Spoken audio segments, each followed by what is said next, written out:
Hello everyone, it's Marla here and it's time for another video. In this week's video I'd like to share with you a bit of my cottage garden style. I have been an avid gardener all my life. My father loved his vegetable garden and my mother loved her flowers. So I really grew up with the best of both worlds. I live in Las Vegas and so the weather is not really conducive to a huge vegetable garden, but I do plant one every year. I spend most of my time, however, with my treasured roses. I absolutely love the old English cottage garden roses, and if you are familiar with David Austin, then you know exactly what I'm talking about. Having said that, there will be a lot of flowers in today's video. Let's get started. For project one, I chose this old wooden tray that I picked up at a thrift store a while back. It really needed a good cleaning, and so I did spend a lot of time cleaning all the dirt and the grime off of it. And then I decided I wanted to paint it with milk paint. And I wanted a light green. I didn't happen to have any with me though, so I mixed some flour sack with a little bit of In a Pickle. I love that name. These are both by Sweet Pickins milk paint. And I ended up with exactly the green color that I wanted. When you're mixing milk paint colors, it's important to stir them thoroughly. And generally it's a 1-to-1 ratio of milk paint powder to water. Sometimes I add a little less water to get a thicker paint, and sometimes a little more, just depending on the powder. Most of the time I use a chip brush to put on milk paint, but you really have to watch out for those falling bristles. Sometimes I've let them dry in my milk paint because I didn't see them, and then of course when you take them out you have this mark. So I could tell as I painted this that I was going to need 2 coats. So I put on the first coat, dried it with my hair dryer, and then went about putting on a second coat.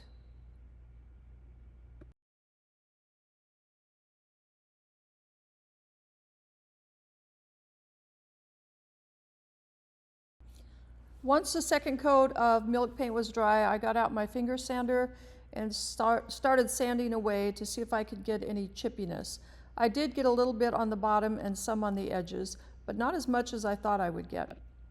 However, that was fine with me because my plan was to put transfers on the inside and the outside of the tray.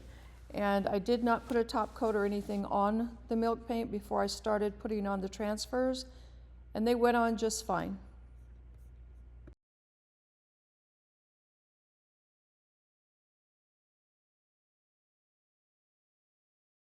I have found an easy way to make sure your transfer goes down exactly where you want it is to lift the top back and peel that white paper underneath a little bit. Just fold it under, put down the top of the transfer so it sticks, and then pull the rest of the white paper out. And then your transfer lays exactly where you want it to lay.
Once I had the transfers put on the bottom of the tray, I looked it over trying to decide if I wanted more, and I decided that that was enough.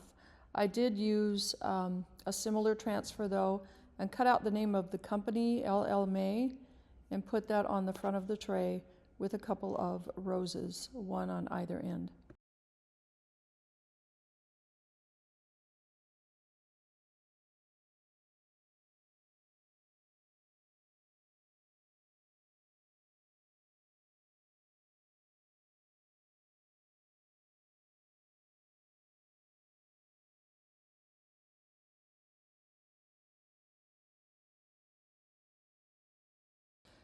To seal up the milk paint, I decided to use Sweet Pickins Dark Oil Wax. You rub it on and then wait about 10 minutes and buff off the excess. It also works as a sealer for your transfers. I really love the way this tray turned out. I know that if I walked into a store and saw it, I would buy it immediately. It definitely is my style. For project 2, I took a candle holder that I found in a thrift store. It had a lot of candle wax on it, and so I was kind of concerned if the milk paint would stick to it at all. So I gave it a pretty good sanding with my finger sander before I started to paint it.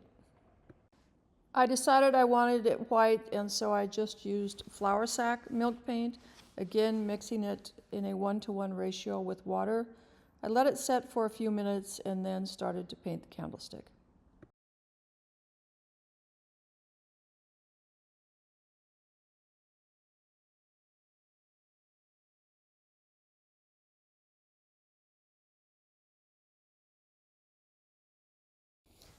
As I was painting it, I wasn't really noticing any issues from where the wax had been.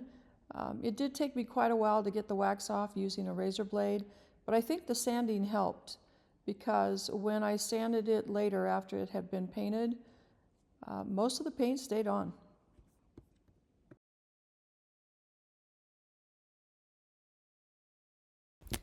As I said, I didn't get a lot of chipping from the milk paint, and so I used my finger sander to distress it. I just went around all of the edges, the bottom, and sanded until I had as much paint off as I wanted. I had decided I was going to make a riser out of this. I had this round bamboo tray that I found. I couldn't decide if I wanted the sections up or the sections down. I considered a bird feeder for about a split second and then remembered Vegas has a lot of pigeons, and so I flipped it over and decided I was going with the flat side up. So if you're wondering what I'm doing here, I had some white milk paint left over from the base, but I wanted the top to be peach. A couple of years ago I had upcycled a coffee table and I used Cowgirl Coral, which is a deeper peach, and a transfer called Elysium, and I love the combination. And so I wanted to use Elysium again, but this time I decided that I would go with a lighter peach, so I added some yellow and red paint to my white milk paint, and it worked. And here's a quick snapshot of that coffee table. As always, once the paint dried, I got out the sander and sanded it to get off as much chipping paint as I could. And then I gave it a second coat of the milk paint and sanded it a second time. I did get some chipping, which I liked, but it also left me enough peach for my transfer. So I was happy with the way this worked out.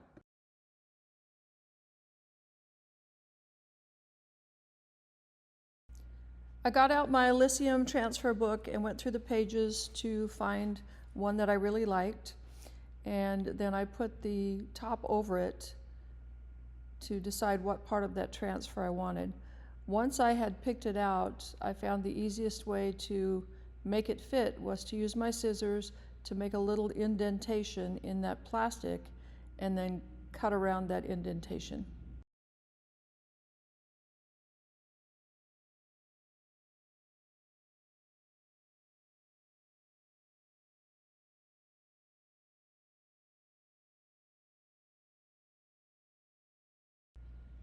As you can see, that method worked out very well because the transfer fit the top of my riser perfectly.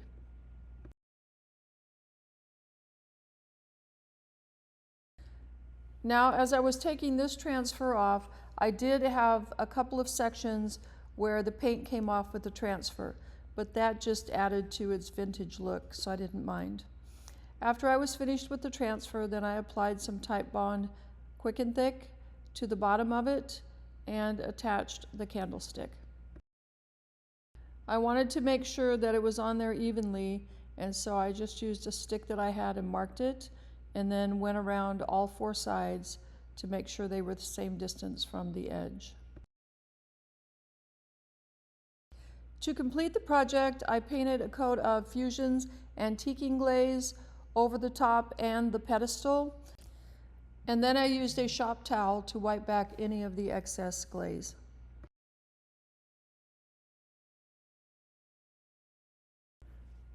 I was really happy with the way this pedestal turned out. You'll have to let me know what you think of it in the comments.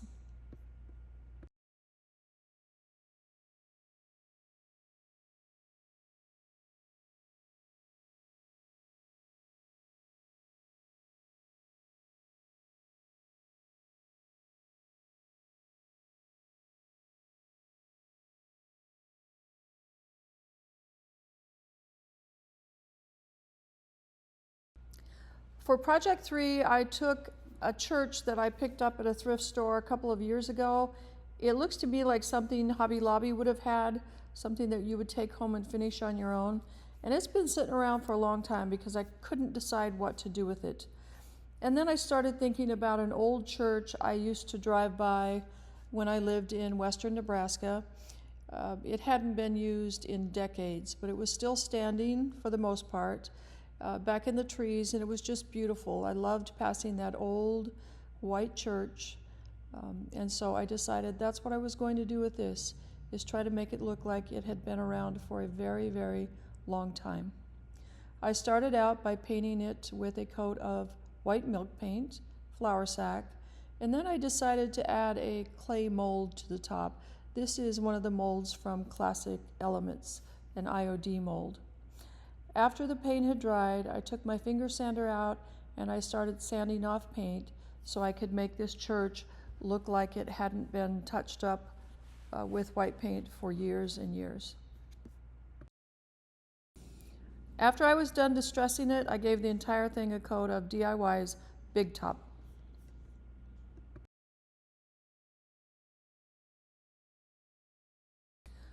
While the Big Top was still a little tacky, I got out my DIY Decrepit Dust and started putting some Decrepit Dust all over the places that I had distressed back with the sandpaper. If it wasn't sticking, then I got out the Big Top, put a little bit more Big Top on those areas, and then went back in with the Decrepit Dust.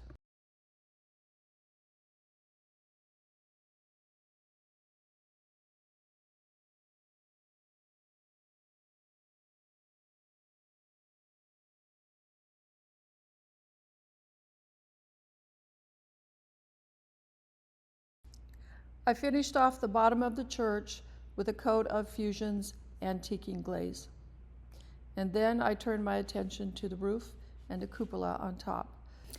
I wasn't sure what I was going to do, so I just started out by giving them both a good coat of black paint.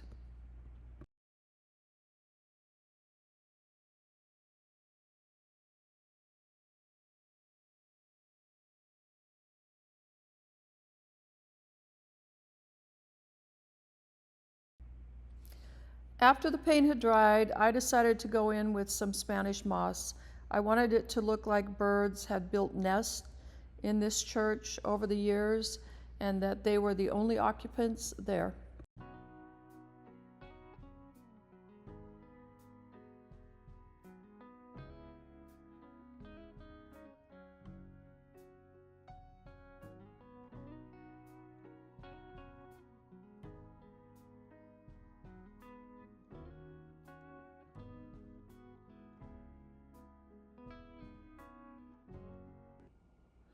I decided if the rest of the church was old and decrepit, the roof had to be too, so I used some antiquing glaze and added a little Spanish moss to it. I love this little church. It does remind me of the old churches I would see out in the country as a child. I also think the Spanish moss really gives it the effect of no one's been to church there in a long time, except maybe the meadowlarks and sparrows. Absolutely love it. Let me know what you think.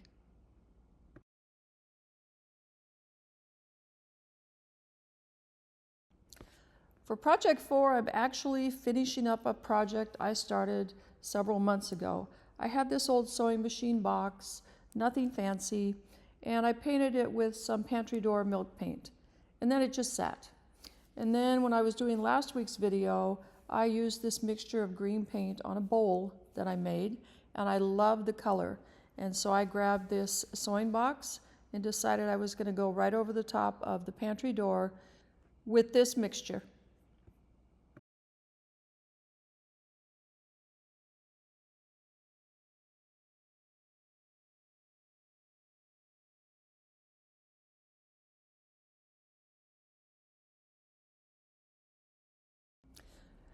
Because it already had a coat of pantry door on it, I found that I only needed to use one coat of this mixture.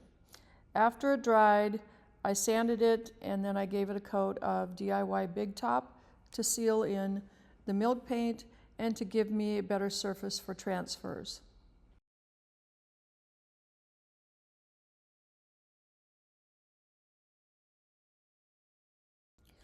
A few months ago, I had an opportunity to buy some Redesigned by Prima transfers at a discount, and so I grabbed several of them.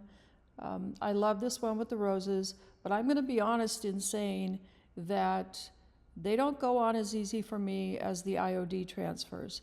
They are beautiful, but I really felt like I had to work a little harder, even with the Big Top on top of the milk paint. I decided I was going to go with the layered look, and so I just kept cutting out transfers and layering them one on top of the other until I had an image that I liked. It's so much fun to use transfers, especially these that have a lot of little pieces in addition to the larger pieces, because you can just keep going and going and make these wonderful bouquets of flowers.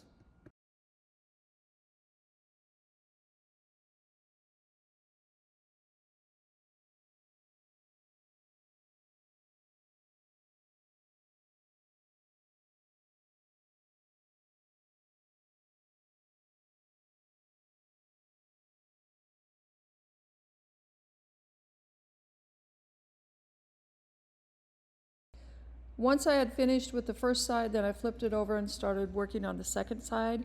I had plenty of transfers to do this, and in fact had many transfers left over when I was finished with the project.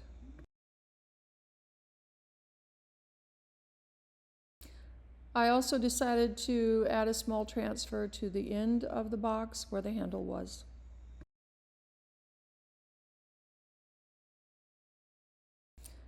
I sealed in the transfers with Big Top, and then after the Big Top dried, I did give this box a coat of the Fusion Antiquing Glaze to make it look a little more vintage. As a final touch, I decided to add 4 little legs to the bottom of it to raise it up off of the table just a little bit. Once I got these glued on, these are just little finial ends that come from Amazon. I went over them with antiquing glaze as well to give them a nice brown color.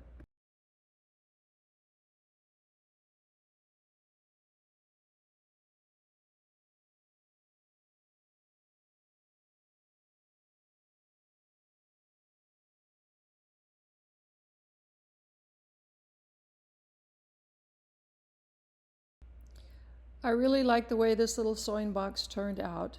I can think of several uses for it, and I'll bet you can too. Let me know what you think of it in the comments. If you stuck with me this long, thank you so much for taking the time to watch my video.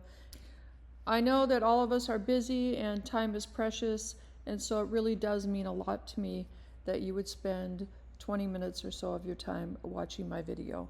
If you have not yet subscribed, please consider doing so. I'm hoping to get close to 5,000 subscribers by the end of the year. I'm just a little under 3,000 right now. Also, I want to let you know that there may be a second video coming out this week. I'm trying to work on some items for the new spring release from IOD, and so check on Thursday and see if I have a video out for you. If not, I will see you in the next video. Have a wonderful rest of your week.